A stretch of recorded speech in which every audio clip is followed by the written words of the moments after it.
So many people in here. I don't want to become one of them. No, no, no. Not yet. Not yet.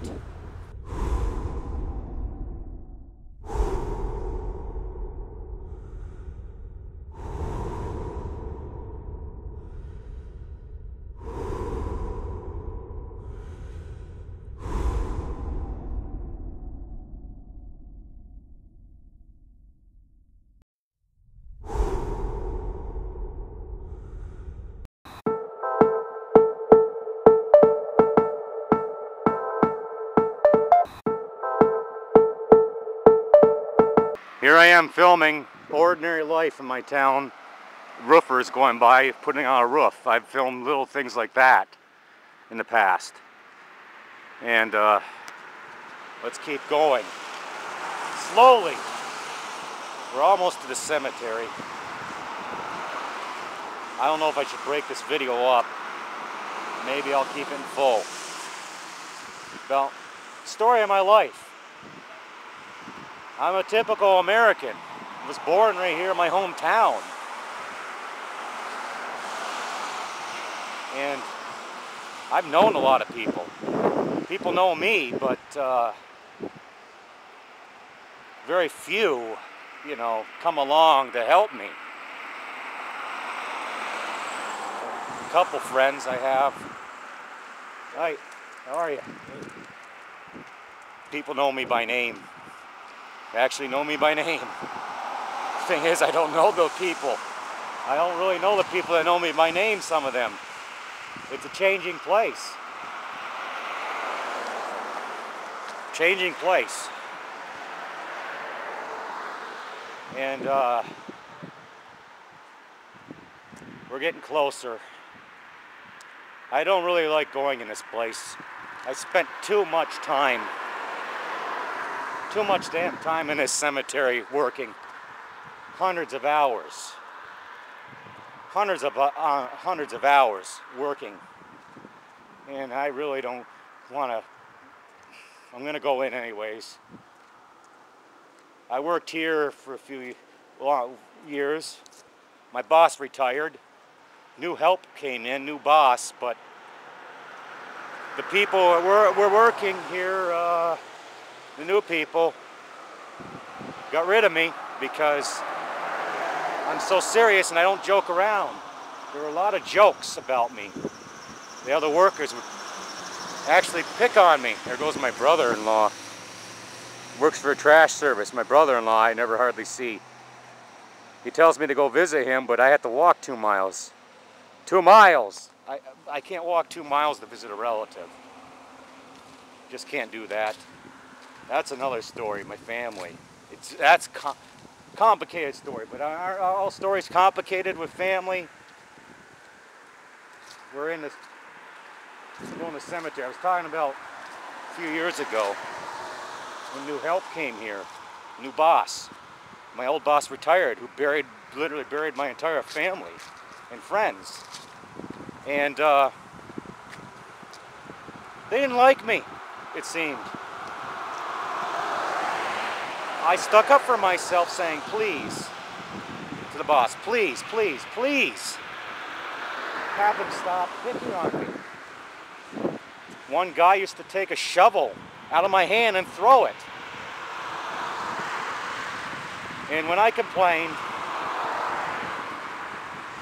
about it, that was the end. The way to get rid of the problem was to get rid of me. So then I went back to my old boss in other cemeteries in the area of Massena. Not this one. There's over 10,000 people buried in this cemetery, more than the living population. I'm talking like I'm doing a walking tour of Massena. I could do a tour forever of Massena. I'm heading to the first gravestone. The first gravestone. It sticks out really to me really well because it's family. Family. Yeah, I live alone. I've lived alone for 20 years. I've never been married. No kids, just myself and whatever I can do. And here we go. The first one. Lord. Lord. Pierre J. Lord. Pierre was my brother-in-law. He was married to my sister Angel. He used to take care of me as a child, along with my sister, when my father was sick.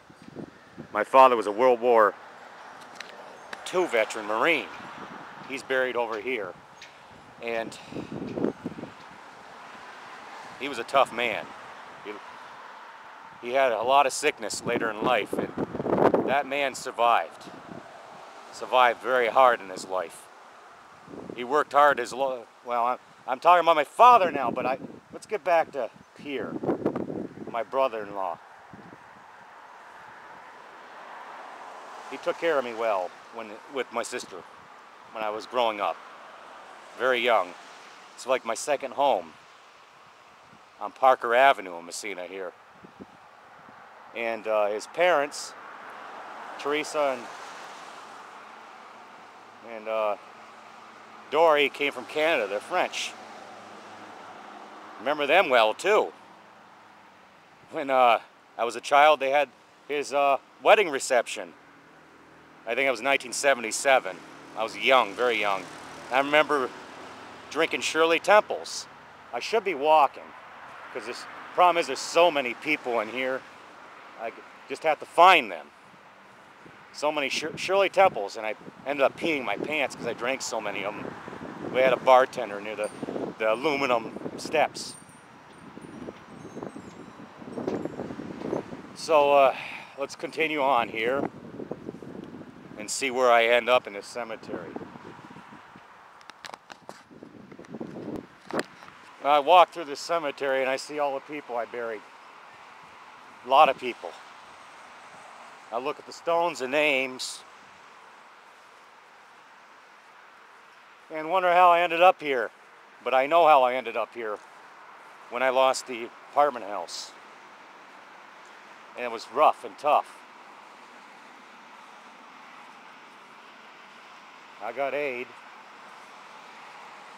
and tried to bounce back, but it never came successful. I would give up.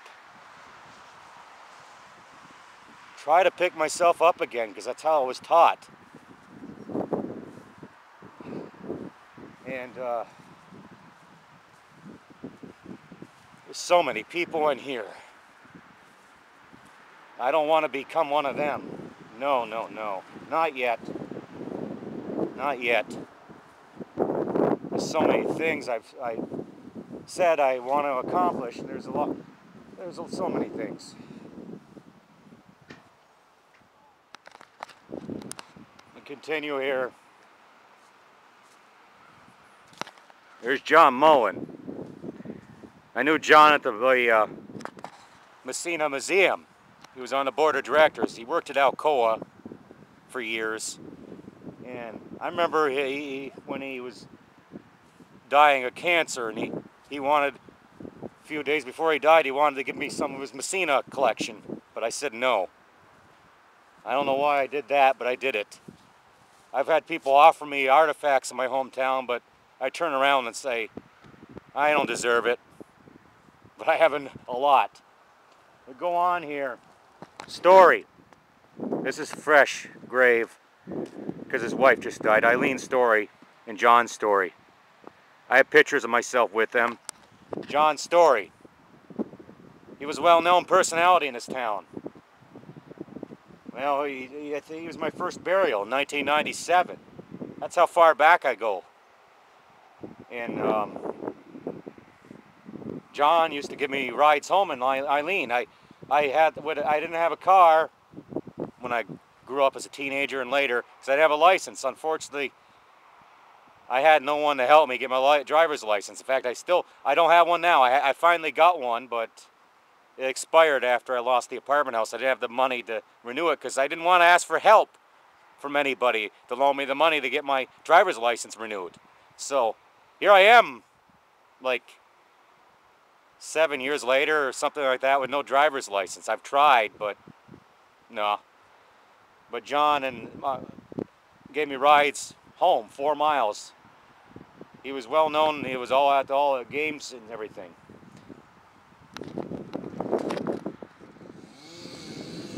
We go on here. We're going to Ferris Frigo. Hey. He died in 2003. He lived to be 99. Ferris used to come to the newspaper office when I worked at the local newspaper downtown. Yeah, I have a degree in journalism. That's another story. I've done a lot of writing in my life. And Ferris used to come in. He used to do writing letters to the editor a lot. He lived in Messina Center his whole life on a farm. His family goes back years in Messina. He lived a long life, which I hope to live too. He was quite the personality.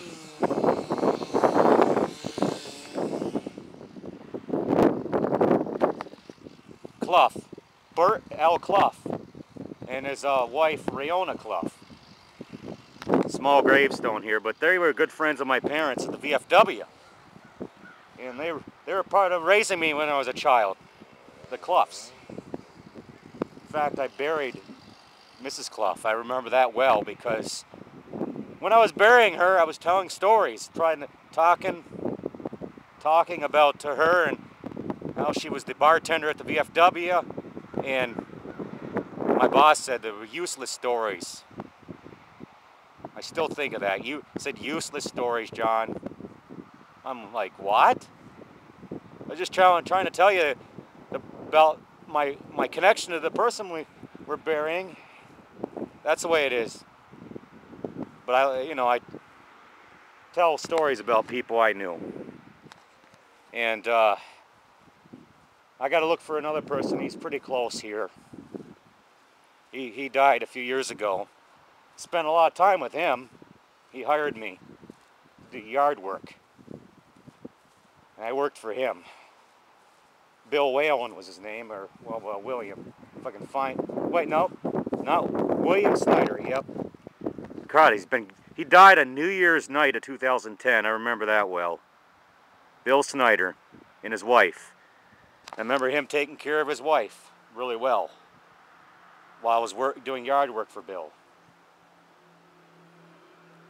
I can't believe it's been almost 5 years since he died, but I used to go visit him.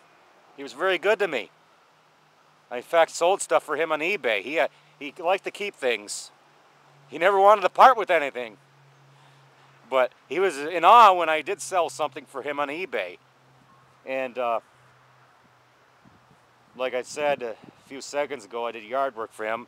I would sit there and sit there and have a drink with him. Rum and Coke, spiced rum and Coke. And then a man named Ed Cashin, who was a school teacher in the high school, used to come over and have a drink with us. And also a guy named Kimball, Orville Kimball. Scott was, Kimball was his son, who just passed away. He's my age, of cancer. And Orville used to come over and drink with Bill and me and Ed. They're all gone now, and I'm standing. But they were older, and I was the young guy. I considered Bill a good friend. A very good friend that I lost. It's hard to look at these stones, but they tell a story of me and my past, which I'm sharing now in the present. This is the Doherty gravestone. Bob Doherty and his wife, Barbara. Barbara's still alive, but I don't know when Bob died, so I'm gonna go down here. God, it's been that long. Bob died in 2006. Bob, I met through the newspaper. He was one of the first people on the Athletic Hall of Fame committee for the high school, to honor the athletes, and I helped do the research, and he would come to me for the information. Bob was really nice about it. In fact, he paid me when others didn't pay me. He was he looked to me for information, Bob. And Bob, well, yeah, I can picture stuff in my mind. He's another person who used to give me rides home 4 miles from downtown Massena at the because I had to walk with no license. And Bob was good to me. He sent me money and his wife for graduation when I graduated from high school. And I saw him whenever I could. Good old Bob Doherty. He was well known in this town too. I walk and there's people I never really know or knew personally in life, but I know their names because of what they did in their lives. I knew some of their family. Here comes, okay, this is Lawrence Hubert. He died in 1976. This is my uncle-in-law. He married my Aunt Cecilia, who just passed away, but it appears she's not going to be buried here. My Aunt Sissy. Has quite a lot of memories I can picture in my head of my Aunt Cecilia, Michaud. Lawrence Hubert was on the police force in Massena, and when he died, he dropped dead. He came home from work after going on patrol, or after he was done work as a police officer. He just came home and he dropped dead. That was in 1976. I was probably 2 years old. I remember him and his mustache. And my Aunt Sissy, God. My Aunt Sissy. This is my Aunt Teresa. Yeah, she's been gone since 2001. And my Aunt Teresa Ritchie. I can picture her in my mind too. But I can't think of any story to talk about her, but right now at this moment. But I'm sure was a good lady.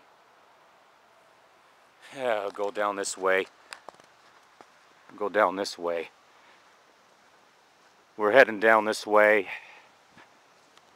There's Nick Pogorski. We're heading to Nick Pogorski's plot. Nick worked at the newspaper for years long before me. In fact, inherited his photograph collection of my hometown. He took thousands of pictures for the newspaper office. And he had 10 children. And I knew him at the end of his life. He in fact gave me the address of actor Hal Smith, who was Otis Campbell on the Andy Griffith Show, and that's how I got to know Hal Smith through Nick. This is a gravestone here. He died in 1994. It's been that long. I remember the last time I saw Nick, he was in a high-rise. He was blind. Blind, as he couldn't see. He had something in his throat so he could breathe. And I remember being with his, we're going to walk. This guy got to find other gravestones.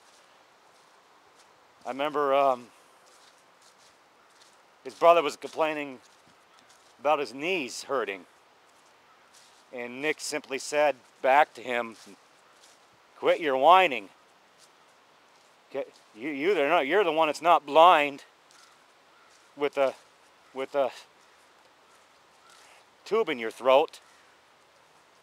Quit whining, Mike."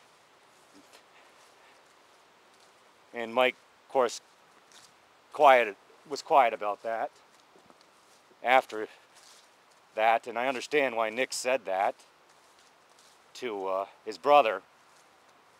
I try not to whine. I see that. I try not to whine at all. But this is life, real life. I'm showing you what I'm going through and trying to fix. I don't know if I'm going to fix it fully, but it's going to take time. I gotta write. I gotta focus somehow.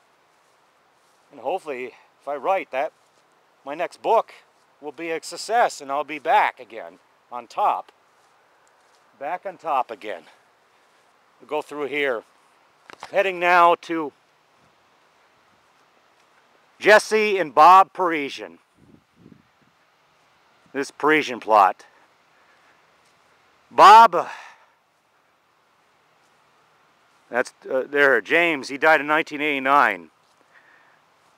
He was big in hockey here. His wife died in 2003, Jessie. We had to call her Aunt Jessie. Really wasn't my aunt, but I went to visit her a lot.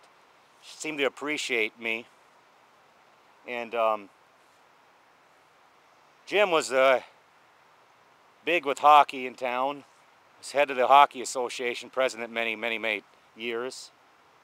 And Jessie, his wife, I don't know much about her. They never had any children. But she appreciated me coming visiting her. And I brought her the newspapers whenever I went to see her, just to talk to her and to get to know her better. And I remember being at Bob's wake service with a man named John Monk, who's passed away. John, I remember John saying, boy, our friend Bob had a lot of friends. There was a lot of people at his wake service. Good old Bob Parisian. I have his picture of him in 1940 was when he was on the hockey team. Now we're heading to something really close to me. Someone really close to me. That my father, who I spoke about earlier. This is his grave plot. John D. Michaud, Corporal, U.S. Marine Corps, World War II. He died in 1993, and I remember that well. Trust me on that. He fought. He fought to the end like a Marine with his health. And I have to fight and get myself back together like my father fought. And the man saved my life when I was a child. I fell into well, I didn't fall in. Some 3-4 bullies, a little older than me, picked me up because I was so tiny, threw me in the creek, and I nearly drowned, but my father came and got me out of there. He got me out of that creek fast as he could. He ran right across the road. And he saved my life. The man saved my life. I wouldn't be standing here if it wasn't for him. This man, along with some other people.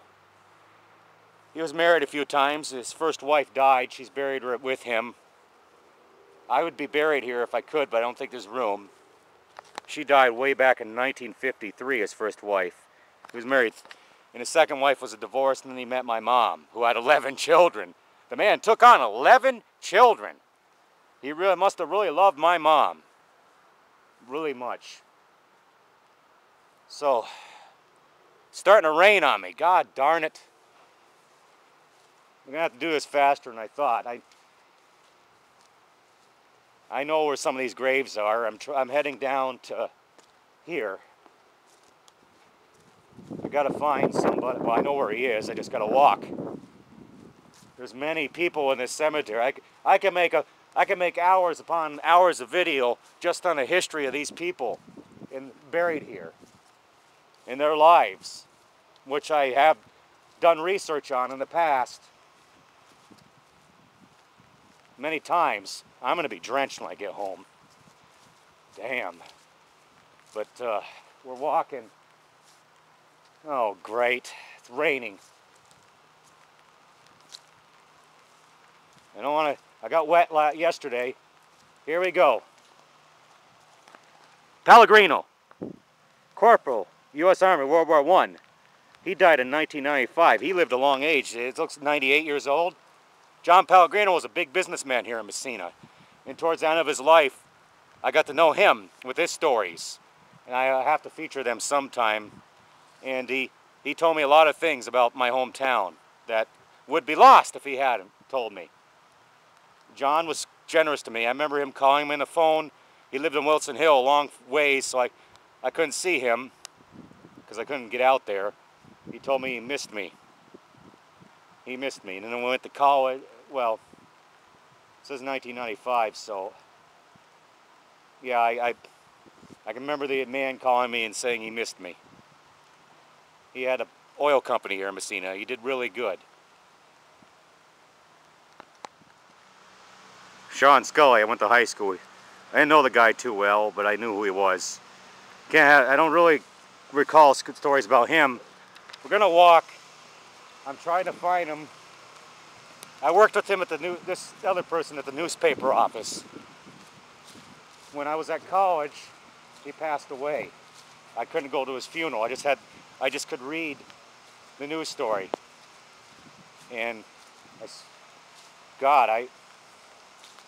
where is he? I swear he's here, down here. Well, if I can't find him, I'll just talk about him. Andy Mock was his name. He died way too young. Andy died way too young. That's another story, but I'm not going to go into it. There he is. There's Andy. This is Andy Mock. I worked at the newspaper with. He died in November 1994, I think it says. Yeah, it's been that long. Andy was a very smart man. He was a school teacher at the high school. His life ended suddenly. And I think of poor Andy. I can picture him easily at the newspaper, working with me. So, I gotta get out of here. There's so many stories. Figured I'd start here about people I knew. There's a lot of people I've known. Some good to me. Well, the ones I featured were good to me. There's some bad ones too, but we'll forget about that. But I hope you enjoyed this edition of the John's Life, or the John Life I call it. And you get to know me better. I don't know how long I'm going to be doing this, but I'm doing it now. I don't know how long I'm going to film, but I'm doing it. We'll head out now, and thank everybody for watching me. I really appreciate it. Joseph C. Pogorski, Sergeant, U.S. Army, World War II. December 1st, 2006. Joe Pogorski was like a second father to me. Helped me out a lot. In fact, I buried him. I remember it well here. Said goodbye, Joe, to him. I buried Joe. That was a tough one. But he worked at the post office his life. He was well known in town. He would tell lots of jokes, bad jokes sometimes, but he told them. And there's so much I can talk about Joe. Joe did so much for me. I don't know how many times he gave me rides. We used to go to McDonald's and have a soda and a hamburger. He was so good to me, he would pay for it. He was a friend, like a father I had after my real father died. And Joe left me, but that's the way life is. I'm lucky I had him as a friend. I used to mow his lawn too and do yard work. And here he is buried, and I'm visiting him again. So many memories of Joe. And I go over here, I talked about another Pogorski's, Mike. Mike used to like to dress up in cowboy outfits. Let's see, how long has he been gone? 2004 he passed away. 2004. I used to mow his lawn too, and he used to help me out. He gave me rides when I graduated from high school. He gave me a pen set. He used to take a lot of photographs, lots of photographs. There's so many stories of these people in this cemetery. So many stories I could tell.